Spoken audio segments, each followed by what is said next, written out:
దేవునికి మహిమ కలుగునుగాక. ఈరోజు దేవుని వాక్యాన్ని వింటున్న ప్రతి ఒక్కరికి ప్రభునామంలో నా వందనములు తెలియజేస్తున్నాను.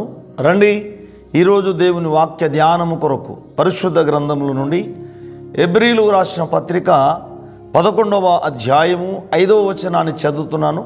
అందరూ శ్రద్ధగా ఆలకించండి. విశ్వాసమును బట్టి హనోకు మరణము చూడకుండానట్లు కొనిపోబడెను. అతడు కొనిపోబడక మునుపు దేవునికి ఇష్టడై ఉండెనని సాక్ష్యము పొందెను. కాగా దేవుడు అతన్ని కొనిపోయెను గనక అతడు కనబడలేదు. దేవుడు ఈ వాక్యమును మనందరి వినికిడిలో ఆశీర్వదించునుగాక. ప్రభునందు ప్రియులారా, మనం చదువుకున్న లేఖన భాగములో పౌలు భక్తుడు హానోకు భక్తుని గురించి చెప్తా ఉన్నాడు.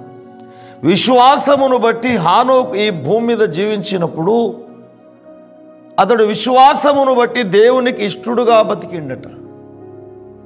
ప్రియులారా, అతడు దేవునికి ఇష్టడుగా బతికాడు గనక దేవుడు అతన్ని కొనిపోయేను గనక అతడు భూమి మీద కనబడలేదు అంటాడు. హానోకు భక్తుడు ప్రియులారా దేవునికి ఇష్టడుగా ఈ భూమి మీద బతికాడు విశ్వాసమును బట్టి. ఈనాడు నీవు నేను మనమందరము కూడా విశ్వాసమును బట్టి బ్రతకాలి. విశ్వాస మూలముగా మనము జీవించాలి. ప్రియులారా, విశ్వాసము అనేది మనలో లేకపోతే మనము దేవునికి ఇష్టలుగా ఉండలేము. హెబ్రీ పత్రిక 11:6లో విశ్వాసము లేకుండా దేవునికి ఇష్టడై ఉండుట అసాధ్యము అంటాడు. ఈనాడు దేవుని బిడ్డలుగా ఉంటూ మనం దేవుని నమ్ముకున్నామని చెప్పుకుంటూ ఈ భూమి మీద మనం విశ్వాసం లేకుండా బ్రతుకుతే దేవునికి ఇష్టలుగా ఉండలేము. ముఖ్యముగా హానోకు భక్తుడు దేవునికి ఇష్టడుగా బ్రతికాడు. మరి దేవునికి ఇష్టలుగా బ్రతకాలి అంటే మనం ఎలా జీవించాలి అంటే ఈ భూమి మీద మనము లోకంతో కాకుండా దేవునితో నడవాలి. ప్రియులారా, హానోకు ఈ భూమి మీద ఆయన జీవిస్తూ ఎవరితో నడిచాడంటే దేవునితో నడిచాడట. ఎందుకు దేవునికి ఇష్టడైపోయాడు? దేవుని మీద ఉన్న విశ్వాసాన్ని బట్టి దేవునితో అడుగులు గడిపి నడిచాడు. దేవునితో కలిసి నడిచాడట. ఎంత అద్భుత సాక్ష్యం ప్రియులారా! హానోకు గురించి దేవుడిచ్చిన సాక్ష్యం. హానోకు ప్రియులారా దేవునితో నడిచాడట. ఆదికాండం 5వ అధ్యాయములో అక్కడ 21-22 వచనాలు మనం చూస్తూ ఉంటే హానోకు మెతుషలను కనిన తరువాత అలాగూ ఆయన 300 సంవత్సరాలు దేవునితో నడుచుచు ఇంకా కుమారులను కుమార్తెలను కనెను అని రాయబడి ఉంది ప్రియులారా. ఆదికాండం 5వ అధ్యాయములో 21-22 వచనాలు మనం చూస్తే ప్రియులారా హానోకు 60 సంవత్సరములు బ్రతికి మెతుషలను కనెను. మెతుషలను కనిన తరువాత 300 సంవత్సరాలు దేవునితో నడుచుచు కుమారులను కుమార్తెలను కనెను అని రాయబడింది. ప్రియులారా, హానోకు బ్రతికిన దినములన్నీ 360 సంవత్సరాలు. ఆ 360 సంవత్సరాలలో 300 సంవత్సరాలు దేవునితో నడిచాడట. ఎంత మంచి సాక్ష్యం! ఈనాడు దేవుని బిడ్డలుగా మనం ఉంటూ మరి మీరు దేవునితో నడుస్తున్నారా? లోకముతో నడుస్తున్నారా? ఒకసారి మిమ్మును మీరు పరీక్ష చేసుకోండి. హానోకు బ్రతికిన సంవత్సరాలు 360 సంవత్సరాలు అయితే ప్రియులారా తాను 300 సంవత్సరాలు దేవునితో నడిచాడు. దేవుడు మనకిచ్చిన ఆయుష్లో మనం జీవిస్తున్న ఈ జీవితంలో మనం దేవునితో నడుస్తున్నామా? యాకోబు అంటాడు, యాకోబు పత్రిక 4:4లో ఈ లోక స్నేహము దేవునితో వైరమని మీరు ఎరగరా? ఈ లోకముతో స్నేహం చేయగోరేవాడు దేవునికి శత్రువగును అంటాడు. లోకముతో కలిసి నడుస్తున్నారు ఈనాడు. కానీ మనకు ముందున్న భక్తులు దేవునితో కలిసి నడిచారు ప్రియులారా. ఒకసారి నేటి రోజు పరిశుద్ధాత్మ దేవుడు మాట్లాడుతున్నాం. మరి ఈ యొక్క విషయంలో మీరు ఒకసారి ఆలోచన చేయండి.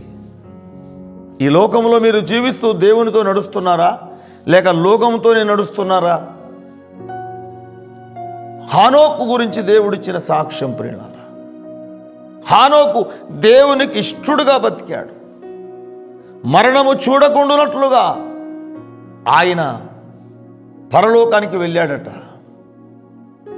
దేవునితో నడిచి ఈ లోకం మీద వైరాగ్యం వచ్చేసింది, విరక్తి పుట్టింది. ప్రియులారా, దేవుడు పరలోకానికి వెళ్తుంటే ఆయనతో కలిసి ఈయన కూడా వెళ్ళిపోయాడు.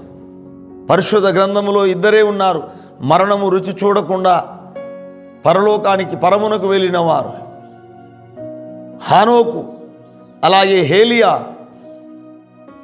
ఇద్దరు భక్తులు మరణము చూడకుండానట్లుగా పరలోకానికి వెళ్ళారు.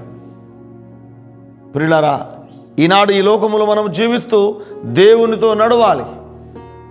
ప్రతిరోజు ప్రార్థన చేసుకోవాలి, ప్రతిరోజు దేవుని వాక్యము చదవాలి, సంఘ సహవాసానికి వెళ్ళాలి. ఈ లోకములో జీవిస్తూ లోకములో కలిసిపోవడం కాదు, ఈ లోకములో మనము జీవిస్తూ దేవునితో నడవాలి.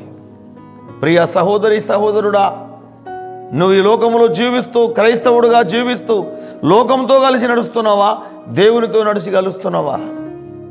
ఎవరితో నడుస్తున్నావు? ప్రియులారా, ఆనాడు హానోకు దేవునికి ఇష్టడై బతికాడు. మరి నువ్వు ఎవరికి ఇష్టడుగా బ్రతుకుతున్నావు? నువ్వు దేవునికి ఇష్టడురాలుగా బ్రతుకుతున్నావా?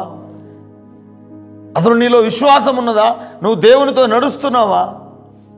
ప్రతిరోజు నీవు ప్రార్థన చేస్తున్నావా? ప్రతిరోజు వేకువ జామున లేసి దేవునికి మొరపెడుతున్నావా? పరిశుద్ధ గ్రంథాన్ని చదువుతున్నావా? దేవుని మాటలు వింటున్నావా? ఆయన స్తుతిస్తూ ఆయన ఆరాధిస్తున్నావా? సంఘ సహవాసమును క్రమంగా వెళుతున్నావా, లేక ఈ లోకంలో కలిసి జీవిస్తున్నావా? ఒకసారి గుర్తుంచుకో. ఇకనైనా మనకు ముందున్న భక్తుల వలె, హానోకు వలె మనము దేవునితో నడుస్తూ విశ్వాసాన్ని బట్టి దేవునికి ఇష్టలుగా బ్రతికి, ఈ లోకం ఎవరికి శాశ్వతము కాదని ఈ భూమి మీద మనం బ్రతికి ఉన్నప్పుడే దేవునితో నడుస్తూ దేవునికి ఇష్టలుగా బ్రతుకుతే మనము కూడా పరలోకానికి వెళ్ళగలుగుతాం. ఈ లోకం ఎవరికి శాశ్వతము కాదు. ఏదో పేరుకు మాత్రమే క్రైస్తవులమని బ్రతకడము కాదు, లోకంతో కలిసి జీవించడము కాదు, దేవునితో కలిసి జీవించాలి, దేవునితో కలిసి నడవాలి. ఈ లోక స్నేహము దేవునికి వైరం. అది నువ్వు లోకములో కలిసి జీవిస్తున్నావేమో, లోకస్తులతో నడుస్తున్నావేమో, దేవునితో నడువు, దేవునితో కలిసి జీవించు. ప్రతిరోజు ప్రార్థన చేయి, పరిశుద్ధ గ్రంథాన్ని చదువు, సంఘ సహవాసమునకు వెళ్ళు, దేవుని ఆరాధించు. అప్పుడు నిన్ను నీ కుటుంబాన్ని దేవుడు దీవిస్తాడు. మనము కూడా హానోకు వలె దేవునితో నడుస్తూ దేవునికి ఇష్టలమై ఉండి మనము కూడా హానోకు వలె దేవుని రాజ్యాన్ని సంపాదించుకుందాం. అట్టి కృప దేవుడు మనందరికీ అనుగ్రహించునుగాక. ఆమేన్. చిన్న ప్రార్థన చేసుకుందాం. మహాపరిశుద్ధుడా, పరమ తండ్రి యేసయ్యా, మీకు స్తోత్రాలు. నేటి దినాన మమ్మను ప్రశ్నించారు, మీకు వందనాలు. మీరు దేవునితో నడుస్తున్నారా లేక లోకముతో నడుస్తున్నారా అని మమ్మను ప్రశ్నించినందుకు మీకు స్తోత్రాలు నాయన. ఆనాడు హానోకు ఈ లోకములో జీవిస్తూ ప్రభువా నీతో నడిచాడు నాయన, నీకు ఇష్టడుగా బ్రతికాడు నాయన. మేము కూడా ప్రభువా ఈ లోకములో జీవిస్తూ నీతో నడుస్తూ ప్రభువా ఇదిగో నీకు ఇష్టలుగా బ్రతికే జీవితాలు మా అందరికీ దయచేయండి. విశ్వాసమును బట్టి మేము నీతో నడవాలి, నీకు ఇష్టలుగా బ్రతకాలి నాయన. అట్టి జీవితాలు మా అందరికీ దయచేయమని యేసు నామములోనే ప్రార్థిస్తున్నాము తండ్రి. ఆమేన్. Praise lord. దేవుడు మిమ్మల్ని మీ కుటుంబాలను హానోకు వలె దేవునికి ఇష్టలుగా నిలబెట్టునుగాక.